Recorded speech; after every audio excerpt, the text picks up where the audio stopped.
पैसे हों तो क्या कुछ नहीं हो सकता। मैं आपके सामने एक ऐसी ही घटना पेश करने जा रहा हूं। अक्सर आपने देखा होगा कि अगर कोई व्यक्ति अपने घर से ऑफिस जाता है तो वह बाइक से जाता है, या फिर अगर बड़ी पोस्ट वाली नौकरी है तो वह कार से जाता होगा, या फिर मुंबई जैसे बड़े शहरों में लोग ट्रेन से भी जाते हैं।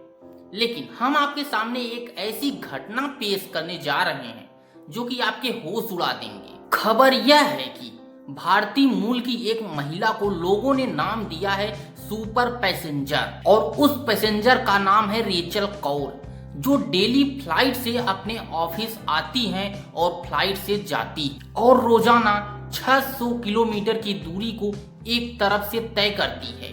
आने और जाने का मिला करके लगभग 1200 किलोमीटर डेली वो फ्लाइट से उड़ान भरती हैं। दोस्तों, ऐसा वह सिर्फ इसलिए करती हैं ताकि वह अपना ऑफिस और घर दोनों अच्छे से मैनेज कर पाएं, अपने बच्चों के साथ वक्त बिता पाएं, और बड़ी बात यह है कि वह रोजाना फ्लाइट से ट्रेवल करने के बाद भी अपनी सैलरी से मोटी रकम बचा लेती है। आखिर कैसे, आइए जानते हैं। रिचल कौर मलेशिया में पनांग राज्य से रोजाना 600 किलोमीटर ट्रेवल करके कुआलालंपुर पहुंचती हैं। वहां दफ्तर में काम करने के बाद रात को फिर से घर लौट आती हैं। वह बच्चों के साथ समय बिताने और उनकी पढ़ाई में मदद करती हैं। रिचल कौर बताती हैं कि ऐसा वह सिर्फ अपने बच्चों के लिए ही करती हैं।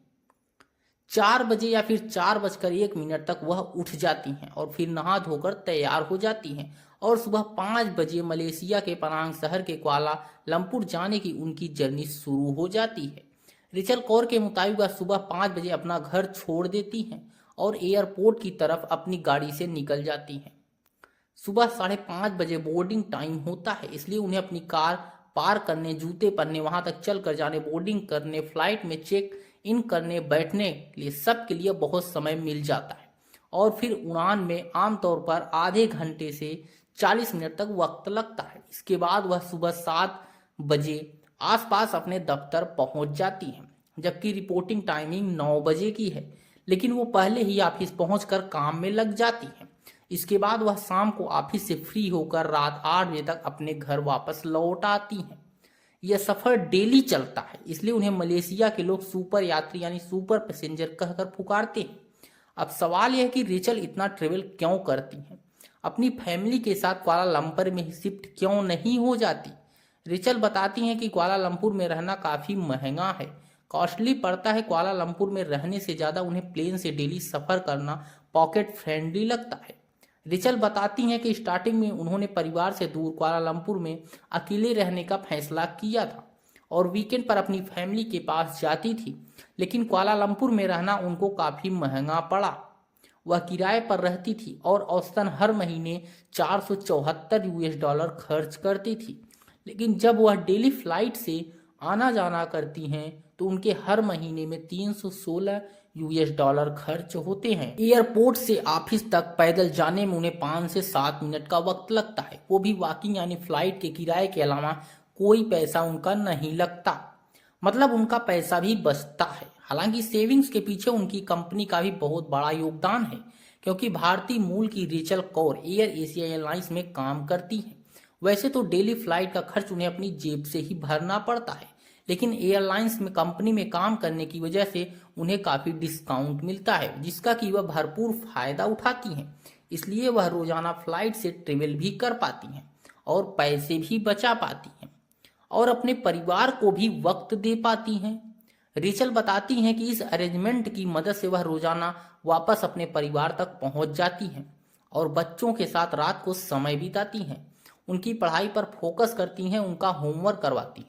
रेचल के मुताबिक उनकी 2 बेटियां हैं, बड़ी बेटी 12 साल की जबकि छोटी बेटी की उम्र 11 साल है। दोनों बच्चियां बड़ी हो रही हैं, ऐसे में माँ का बच्चों के पास होना बहुत ही जरूरी है। इसी सोच की वजह से रेचल इतना ज़्यादा दिन भर ट्रेवल करती हैं। अपने घर और ऑफिस को एक साथ मैनेज करने वाली इस माँ की कहानी सुनकर लोग दंग हैं।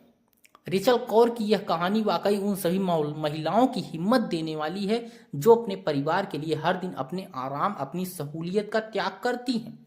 तो यह थी कहानी भारतवंशी रेचल कौर की। अब आप हमें कमेंट करके बताइए कि आप अपने ऑफिस के नज़दीक रहने के बाद भी टाइम पर ऑफिस पहुंच पाते हैं या नहीं। देखिए दोस्तों, इसमें कोई दिक्कत तो नहीं है, कौन किसको जान रहे, लेकिन आप लोग सच सच कमेंट कीजिएगा। फिलहाल इतना ही। हमारी आपसे जल्द ही मुलाकात होगी एक नए वीडियो के साथ। तब तक अपना ध्यान रखिए। नमस्कार। जय हिंद, जय भारत। आपकी क्या राय है वो हमें कमेंट बॉक्स में जरूर बताएं। अगर चैनल पे पहली बार आए हैं तो चैनल को सब्सक्राइब जरूर करें।